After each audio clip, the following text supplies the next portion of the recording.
بسم الله الرحمن الرحيم. يا أيها الذين آمنوا إذا تداينتم بدين إلى أجل مسمى فاكتبوه، وليكتب بينكم كاتب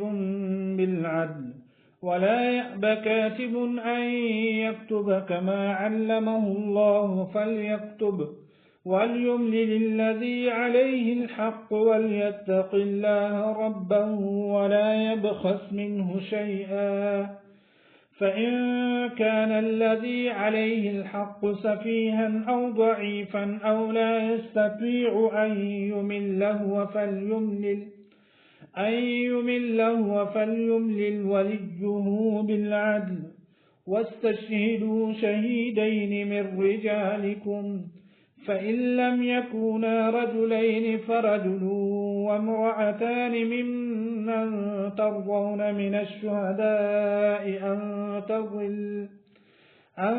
تضل إحداهما فتذكر إحداهما الأخرى، ولا يأبى الشهداء إذا ما دعوا، ولا تسأموا أن تكتبوه صغيرا أو كبيرا إلى أجله، ذلكم أقسط عند الله وأقوم للشهادة وأدنى ألا ترتابوا إلا أن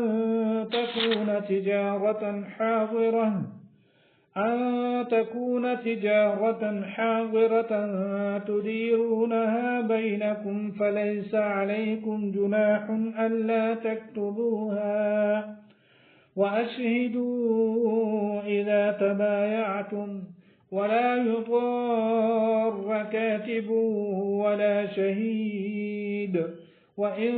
تفعلوا فإنه فسوق بكم، واتقوا الله ويعلمكم الله، والله بكل شيء عليم. وإن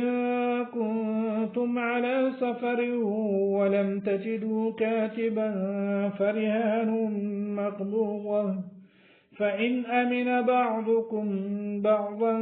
فليؤدي الذي اؤتمن أمانته وليتق الله ربه، ولا تكتموا الشهادة،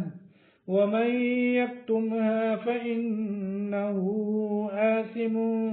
قلبه، والله بما تعملون عليم.